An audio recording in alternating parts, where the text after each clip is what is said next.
Welcome back, Finding Pharma friends. So you've learnt the 4 disciplines of execution, but now you're wondering, how do I apply this to pharma? In particular, how do I apply this to my brand and grow?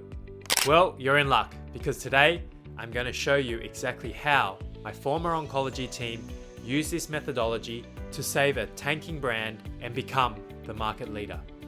So whether you're a sales rep, a sales manager, or a brand manager, these strategies will help you drive performance and crush your targets.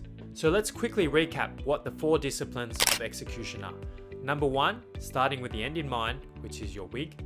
Number 2, focusing in on lead metrics. Number 3, keeping a compelling scoreboard. And number 4, weekly accountability. In case we're meeting for the first time, my name's David, and welcome to Finding Pharma. This channel is like a secret weapon for the pharma industry. Every week I post new content to give you the tools you need to succeed in pharma and in life. So if you want to stay ahead of the curve, hit subscribe. Your future self will thank you. Now, for anyone that sits in a commercial team for a pharmaceutical company, you will have targets, KPIs to no doubt meet for your brand. This pressure will be on top of the whirlwind of emails, internal meetings, and conferences. So 4DX is going to help you set clear goals and focus on the high impact activities, ultimately demonstrating you and your team's capability at driving performance. So let me give the pharmaceutical sales example. So number 1, let's stay focused with our wildly important goal. Let's say for our brand, our medicine, we want to grow our market share from 30 to 50% by the year end, December. Or alternatively, rephrased, it's what is the current state we are at, what is the future state we want to get to, and by when. This is a teaching I took from an MBA grade workshop, and if you want to see more, click here. Let's go on to step 2, lead metrics. Now, one of the frustrating things is, in a pharmaceutical company, we often measure lag metrics. For example, what was the end market share? But what really drives that lag result is lead metrics.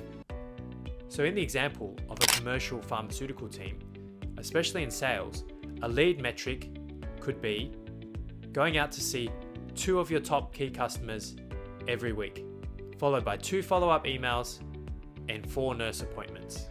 As doing these on a weekly consistent basis will get us that lag result.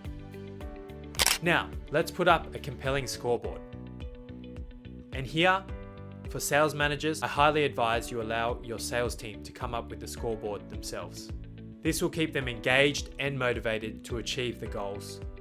And it could be as simple as, did the team call on the 2 target doctors they had set out to in that particular week? Now, what we did for our scoreboard is we tracked 3 things. We looked at the WIG, we looked at lag metrics, and we looked at lead metrics, just to keep the team focused on the end goal. So we would always talk about that 30 to 50% shift in market share. Then we would look at lag metrics for our particular territory. For example, was there a 5% market share shift for that particular month? Then we would finally talk about our lead metric. Did we hit those 2 target customers we planned to see that particular week? If this structure sounds like something your team could benefit from, please give the video a like, because it helps YouTube understand there is actually valuable content in this video. Otherwise, if you're not finding it valuable, don't worry about leaving a like. Now to the final discipline, which is weekly check-ins, or what I'm sure every pharmaceutical team has, which is weekly meetings. At our team meeting, which ran every Monday morning, the structure was threefold. You had to tell us, number 1, what did you aim to achieve last week? What did you actually achieve last week? And thirdly, what are you going to achieve this week? And we would go around the team, hopefully less than 2 minutes per sales rep. So I really encourage you to give these strategies a go for your team. Feel free to connect with me on LinkedIn and share your success stories.